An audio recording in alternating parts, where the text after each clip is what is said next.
Tamanna, do you remember Thakur uncle? His daughter has taken admission in Nelson College.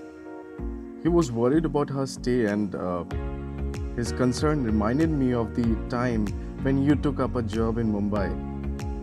I've told him that she can stay with you. I shall text you her flight details soon. Said Mr. Kapoor, Tamanna's dad. What? Oh, Dad, I would have looked for someone here. You know I don't like others intruding my privacy. I mean, I wanted a room partner, but obviously not a family friend. I wanted someone who would live her life and let me live mine. Now I hope she is just not a gossip monger. I absolutely hate such people. It's okay, Tammy. She won't disturb you. She's a sweet girl. Don't worry too much. I understand your work pressure and all that, but you don't have to be so stressed for such small issues. Chill, my doll. Tamanna finally gave in to her father's wishes, as he had neither a choice nor the energy to argue any further. Tamanna was of an independent nature and didn't like to compromise as far as her personal life was concerned. She was an introvert and extremely stubborn. She had a short frame with a dusky complexion, but her features were very well defined. She didn't talk much, and her reserved nature would often let her be misconstrued as snobbish. It was only her closed ones who understood her feelings perfectly. Her sharp features would get highlighted further when she wore spectacles and could make look her more intellectual. She usually wore pencil skirts and tops with stilettos and a tightly tied high ponytail which made her look very strict, almost like a school teacher. She was a manager at Galaxy House, an HR firm, and had been working there since the past 1 year. She lived in an apartment in Churchgate. Somehow, she convinced herself to let Alicia into her apartment for her parents' sake, but decided to make some things clear in the first meeting itself, so they each knew where the line had to be drawn. She looked at the clock. It was 8:30 a.m. She was getting late for office and a cab was waiting below her apartment. She took a bag and rushed out. As she reached the work floor, she looked at her teammates. Everyone greeted her and exchanged smiles. Deep, come to my desk in next 15 minutes. Deep was an engineer in Galaxy House and worked under Tamanna's team. He had recently joined the company and was on probation. So every time he would get called by Tamanna, it would make him anxious. Deep had the added responsibility of looking after his mother and younger sister since he had lost his dad at a very young age. Since his mom too had retired from a job recently, he was the only breadwinner in his family and could not afford to lose his job. Though he had a fulfilling social life with friends and enjoyed weekends with them, he had added responsibility on his shoulders, and this job meant a lot to him. He had his priorities set and was very clear about it from the start. He went to the washroom to freshen up and then went to Tamanna, who was busy signing some papers on her desk. Yes, ma'am. Any problem? Deep, it's been 2 weeks since I have asked you for the reports, and you still have not submitted them. Why the delay? Just give me a couple of hours and it will be done. I was about to submit it today but got held up with some other work. Okay, cool. He smiled embarrassingly and managed to leave. He could sense there was something fishy about Tamanna since the day he had met her. But he kept his assumptions to himself and never discussed it with anyone. Tamanna turned off her monitor and rested back on a chair. Something was cooking in her mind, and it was not the menu for dinner. It was something close to her heart.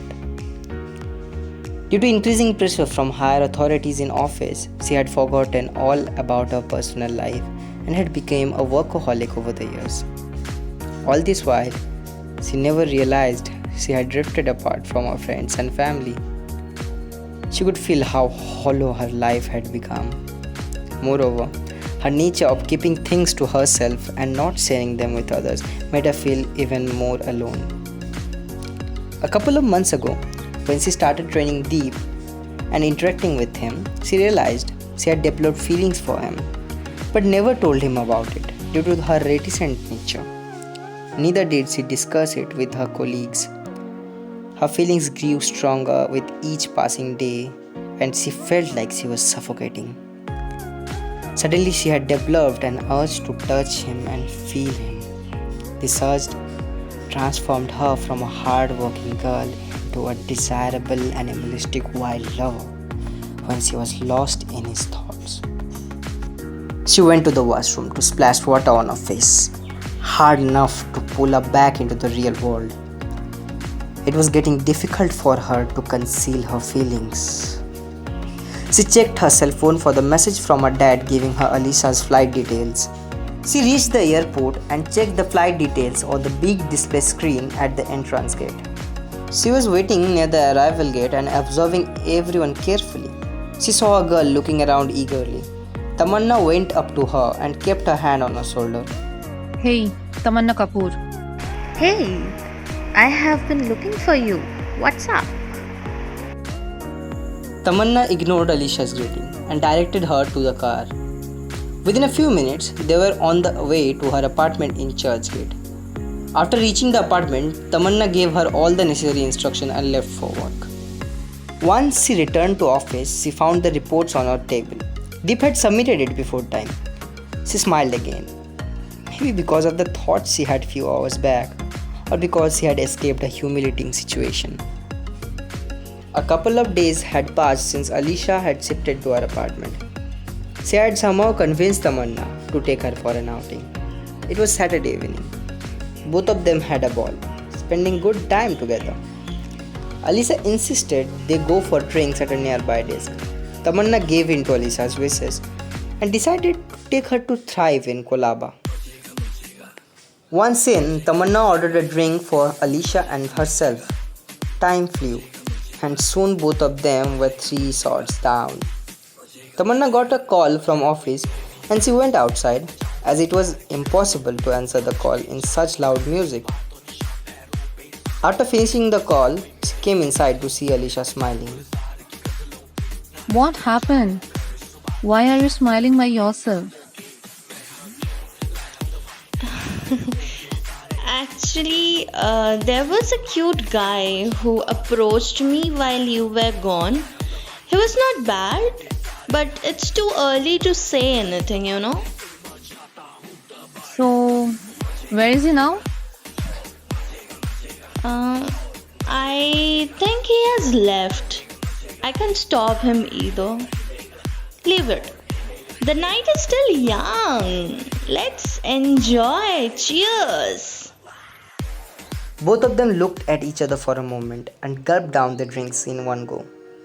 They were so washed out by the time they reached home that neither of them bothered changing into their night clothes. They just slumped down on the beds and dozed off to sleep.